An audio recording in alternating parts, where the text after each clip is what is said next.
Imagínense un lugar donde en verano el calor llega a los 50 grados. La tierra se reseca y se agrieta y el agua vale oro. Las granjas funcionan en modo de ahorro. El riego va por horario, el ganado toma agua como se puede, y en los pueblos pequeños tener agua en la llave es algo raro, porque las reservas son limitadas. Para algunas zonas alejadas de Australia, esa ya es la realidad de todos los días. Las sequías prolongadas y las lluvias cortas y escasas convierten esos territorios en desierto. Por eso, desde hace muchos años se viene discutiendo una pregunta. Se necesita una nueva fuente de agua que no dependa de la temporada ni de las lluvias. Pero, ¿cómo lograrlo? ¿De dónde sacar agua dulce en el desierto? Quédense con nosotros, porque va a estar interesante. Australia es el continente habitado más seco del planeta. Cerca del 70% de su territorio corresponde a zonas áridas y semiáridas. Las lluvias son escasas, los ríos se secan y las reservas subterráneas de agua se consumen más rápido de lo que se reponen. El sur de Australia conoce las sequías de sobra.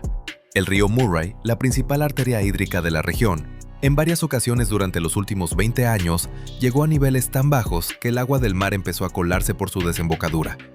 Eso es peligroso para los cultivos, para el ganado y para el suministro de agua de las ciudades.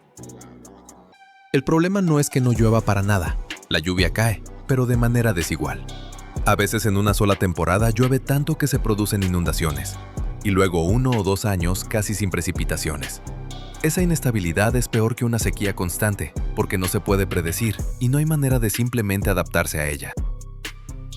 Las zonas del norte de Australia del Sur son especialmente vulnerables. Ahí operan empresas mineras, viven rancheros y gente en pueblos pequeños. Todos dependen del agua y todos compiten por ese recurso. Las minas consumen agua en cantidades enormes. Los rancheros sufren por la falta de agua para el riego. En los pueblos, la gente simplemente quiere tomar. Lo primero que se le viene a uno a la cabeza es llenar los lagos interiores. En Australia existe el lago Eyre, uno de los más grandes del país. Parecería que ya está listo como reservorio. Pero el lago Eyre está por debajo del nivel del mar, es salado, y la mayor parte del tiempo está prácticamente seco. Cuando el agua llega hasta ahí, se evapora rápido. La evaporación es el principal enemigo de los cuerpos de agua abiertos en un clima árido. En el aire caliente y seco, un lago de varios kilómetros cuadrados puede perder en un año tanta agua como la que consume una ciudad entera en varios meses. Por eso construir grandes depósitos abiertos en el desierto es una manera costosa de evaporar el recurso junto con el dinero. La segunda respuesta fácil es el agua subterránea. En Australia existe la Gran Cuenca Artesiana, un enorme almacén de aguas subterráneas que se extiende bajo varios estados. Empezaron a usarla desde el siglo XIX y por mucho tiempo parecía que las reservas eran infinitas. Pero la cuenca se recarga muy lentamente. El agua se acumuló ahí durante milenios y empezaron a extraerla en cuestión de décadas. En algunas zonas la presión en los pozos ya bajó. Además, esa agua con frecuencia es salada o contiene minerales en cantidades que no son aptas ni para beber ni para regar. Hay otro problema con las aguas subterráneas. Sostienen ecosistemas únicos.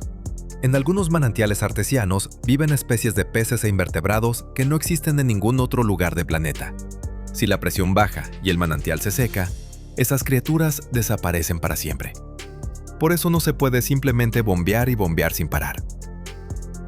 En ese contexto nació el proyecto Northern Water. Su idea es simple: construir en la costa una planta de tratamiento y desalinización de agua de mar, y luego tender un ducto hacia el norte, hacia las regiones mineras y los pueblos de Australia. La distancia desde la costa hasta el punto final es de unos 350 kilómetros. El tratamiento del agua de mar se basa en el método de ósmosis inversa. No es química complicada ni magia. El agua se empuja a alta presión a través de membranas con poros muy finos. La sal y las impurezas quedan de un lado y el agua limpia pasa al otro. Este método se usa hoy en día en todo el mundo. Australia ya tiene experiencia con este tipo de plantas. En Perth opera una planta grande de tratamiento de agua de mar que abastece a una parte importante de la ciudad. En Melbourne y Sydney también existen instalaciones similares. O sea, la tecnología está probada. La pregunta no es si funciona, sino cuánto cuesta y a quién le conviene. Uno de los detalles de este tipo de tratamiento es que el agua que se obtiene resulta demasiado pura. No tiene los minerales que las personas necesitan. Por eso antes de mandarla por las tuberías hay que mineralizarla, agregarle calcio, magnesio y otras sustancias. Eso es una etapa adicional, equipo adicional y gastos adicionales. Ahora hablemos del ducto. Tender un ducto de varios cientos de kilómetros a través del desierto australiano no es simplemente una obra de construcción, es una verdadera expedición.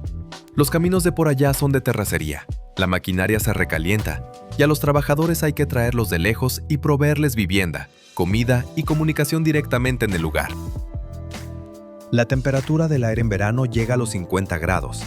Las estructuras metálicas se expanden y se deforman. Tender el ducto requiere tomar en cuenta los cambios de temperatura, porque si no, en unos años aparecerán grietas en las uniones. Eso no es teoría, son lecciones que ya se aprendieron al construir otros ductos en Australia. El mantenimiento del ducto después de construido es otra tarea seria. Se necesitan estaciones de bombeo cada ciertos kilómetros, porque el agua sola no sube cerros. Se necesita electricidad para las bombas. Se necesita personal que revise el estado del equipo. Todo eso cuesta dinero cada año, no solo al momento de la construcción. La electricidad para la planta de tratamiento y las estaciones de bombeo es uno de los rubros más caros. La ósmosis inversa requiere alta presión, lo que significa mucha energía.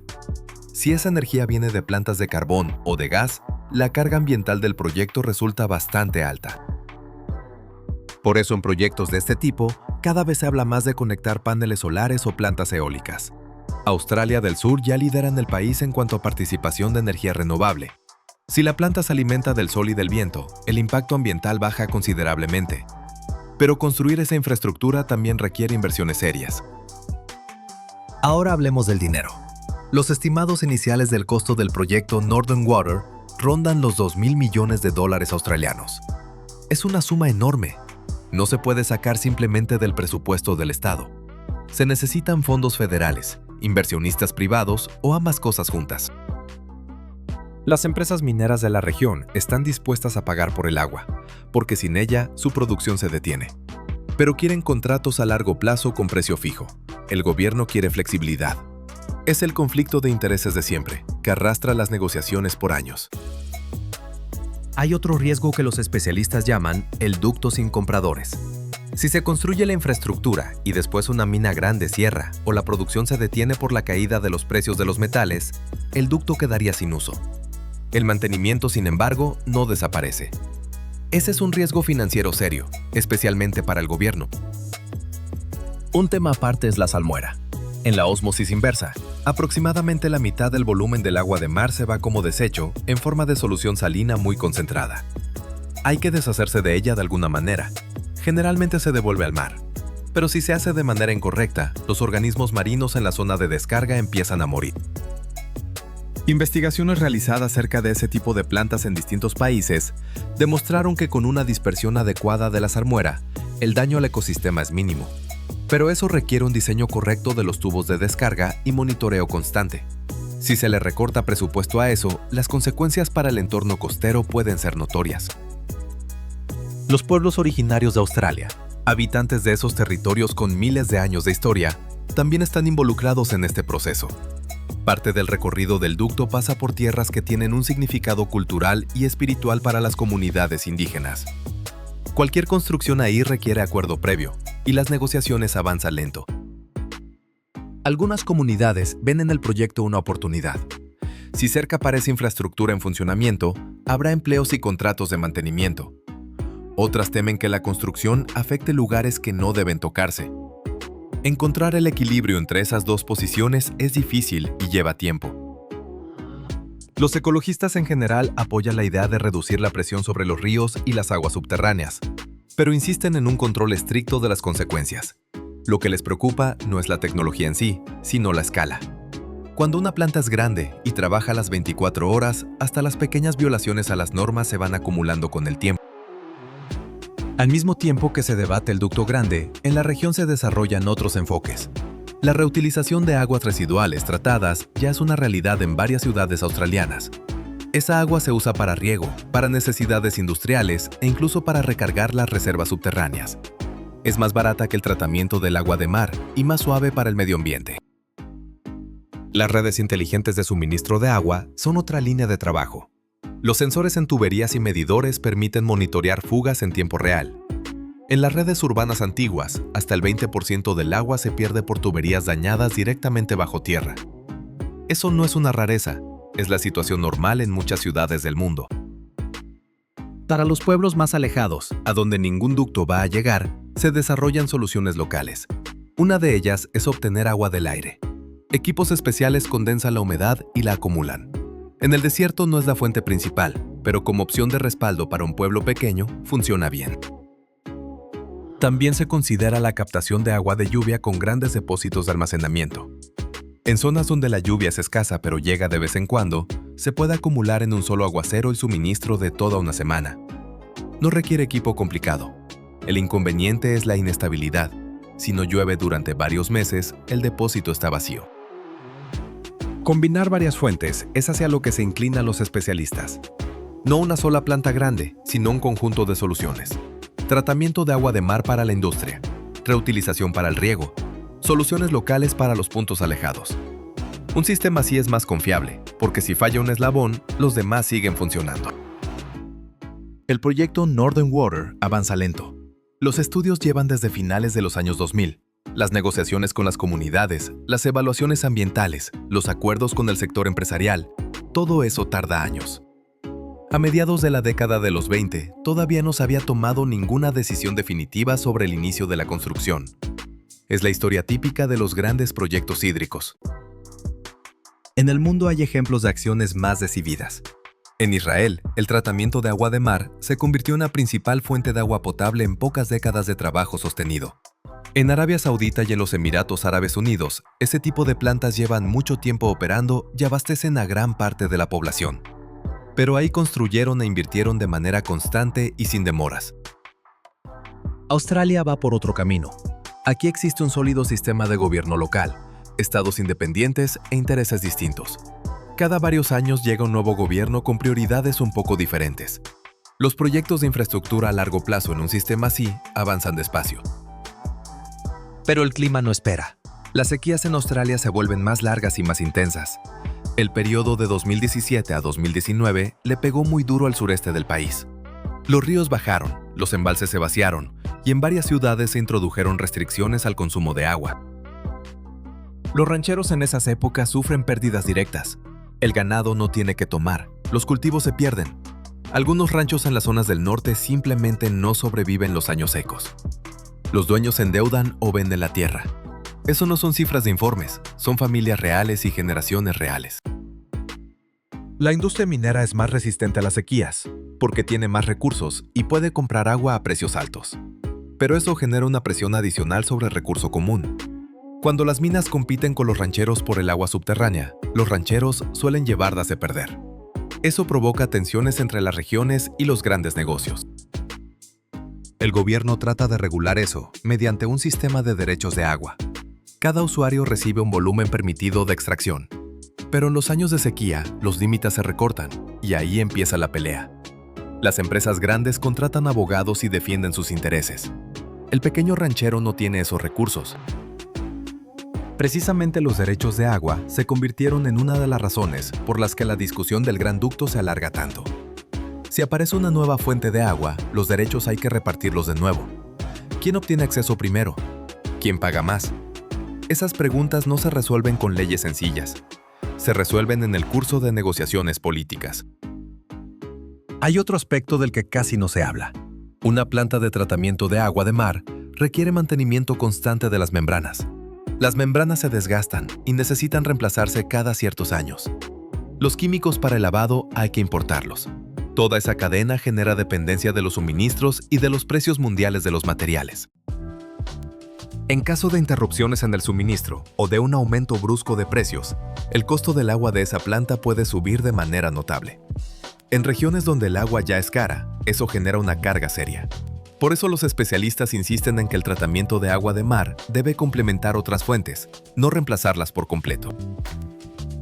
Sin embargo, los estudios y los trabajos preparatorios continúan. Los ingenieros analizan los suelos a lo largo del recorrido del ducto, verifican datos sobre las condiciones del terreno y calculan la ubicación de las estaciones de bombeo. Es un trabajo silencioso que no llega a los titulares, pero sin él, el proyecto no va a avanzar.